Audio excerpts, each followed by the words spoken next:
Page 165. White. All the way home from the supermarket, my mom was crying. She tried hard to hold it in and lowered her head so we couldn't see how red her eyes were. My dad kept trying to make small talk with her, pretending that everything was okay. But every time my mom tried to answer him, she broke out in a sob instead. I just wanted to tell her that everything was all right, but it wasn't. That night, my mom knocked on the door to my room. She spent a minute looking at all my trophies and posters up on the walls. Then she sat down at the edge of my bed and told me how scared she was for me. "Eddie, I don't care what that lawyer says. He could be wrong about everything. You could go to jail for a long time," Mom said with her voice starting to crack. "You're still my baby, Eddie. I want you to have a good life. I don't want to see these things happen to you." Dad came through the door as my mom started bawling again. He got angry right away and screamed at her for getting so upset. She tried to pull herself together and started straightening up my room and putting away my clothes. That's when she saw Marcus's jacket hanging on the doorknob to my closet. She lost it. "I don't want to see that jacket here again, Eddie. Get it out of this house and give it back. I don't want to be responsible for having it here," she yelled through the tears and ran out of my room. My dad chased after her down the hallway, cursing at me for leaving the jacket out. I took the jacket to school with me the next day, and I made sure that my mom didn't see me carrying it either. I walked through the streets with it stuffed under my arm and thought about all the good times me and Marcus had together. I wished that he was inside that jacket walking next to me. I wished that I'd never seen my grandpa's gun and that we were a team again. But I squeezed the jacket inside my arm and it was empty. Most of the kids at school were just finding out that we had lost the game and about the riot too. They were coming up to me in shock, asking me how we could lose. I told them that it was just a bad night for everybody, and that aviation could just beat us again if we played them every day for a month straight. Then it hit me that Marcus would be sitting inside a prison cell before a month was up. In homeroom, Miss Randolph's voice came over the PA system, saying how proud she was of everyone who stayed cool at the game. She didn't say that there was a fight or that the cops came. Instead, she just called it a minor disturbance. "I want to thank Coach Casey and the basketball team for reaching the playoffs again this year. They represented our school with dignity. I know that everyone is proud of them," Miss Randolph said. "I also want to acknowledge the parents we honored at senior night. Without their support, our students would have to struggle much harder to achieve their goals. It's a pleasure to be part of giving something back to them in return." I wanted to puke at all of that, because she didn't mean a word of it.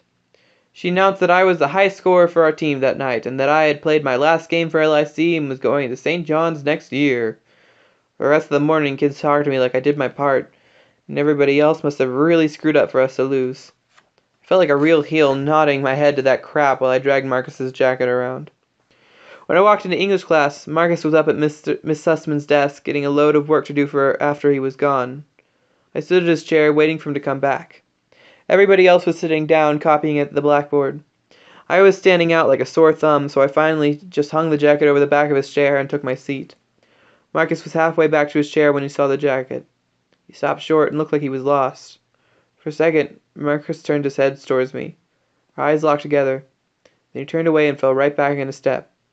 Marcus was already wearing a coat and sat down with his back against the jacket. After class, Marcus had his book bag in one hand and the jacket hanging loose in the other. "How'd they ever beat us?" he asked me. "They didn't beat us," I told him. "They beat me. I was supposed to carry that game by myself. Instead, I got spanked." Marcus asked me about Jefferson getting into it with Connolly. I didn't know a thing about it and felt like I was at some other gym that night. I tried to explain to Marcus about the jacket, but he just waved me off. "Forget about it," Marcus said. "My mother's just on edge about everything right now." I watched Marcus walk off to his next class. He carried the jacket out away from his body like it was a part of him. It wasn't a part of him anymore. I looked at him like he was already somebody different. Somebody I didn't have a handle on anymore, and I started to worry if this Marcus would ever give me up to the cops and say I was there. Later on, I turned a corner and walked right into my mom and Miss Randolph. They both saw me at the same time and stopped talking. Mom put her hand around my shoulder and kissed me on the forehead. Then she turned me to face Miss Randolph. "My son is really something," my mom said. Miss Randolph smiled without showing her teeth. "I'm sure we'll all be talking about him for a long time," she answered. Mom pushed me down the hallway and told me not to be late for class. I stayed on Miss Randolph's eyes until they got small and sharp, and she turned them back to my mom. After math, me and Marcus went up to the gym for the final team meeting. I could hear balls bouncing and kids laughing from outside the heavy wooden doors. They were already playing 3-on-3. Everybody was smiling and ragging on each other with every shot that went up. There were boxes of pizza and soda on the table in front of Casey's office. Big Andre was eating 2 slices at once, one on top of the other. He saw me and Marcus together and said, "Marcus, my man!" The two of them slapped hands and pulled each other into a hug. Marcus grabbed an old ball out of the rack and started shooting on a side court. I wasn't in the mood to play. Instead, I picked up a can of soda and sat on the floor up against the wall. I could feel the vibrations from around the court running up my spine. I popped open the can and took a swallow. The custodian came into the gym with his helper walking behind him. They put the blanket off of Jason's broken case and started chipping away at the glass that was left around the edges. Marcus dribbled the ball in one spot, watching them work. Then the custodian pulled the white paper off a brand new sheet of glass. The two of them lifted it up and fitted it into the case. They rubbed out all the fingerprints on both sides until it was clean and perfect. That's when Marcus went back to playing. Casey stepped out of his office and blew his whistle. He walked over to the one section of the bleachers that was pulled out, and everybody followed. We all sat down. Then Casey climbed into the stands and sat right in the middle of us. "For lots of reasons, this will be a season I will never forget," Casey started out. "We learned what it was like to win together and what it was like to lose. Nobody quit. Nobody went home. When it got tough, we walked out on the court like a team. And when it was over, we walked off the court in the same way. Even when they broke us apart, we stood up together and took what they came. That's a team." Casey asked if anybody had something to add. That's when Marcus said what he knew about Jefferson.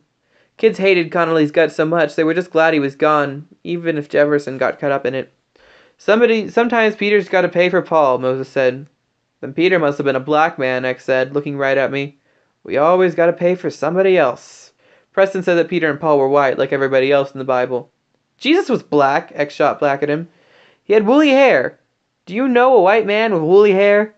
"There's even a picture of Black Jesus," said Andre. "My grandmother has one hanging in her house." Casey just listened until all the talk died down. Then he said the gym would be open for another hour and to take the food home that we didn't finish.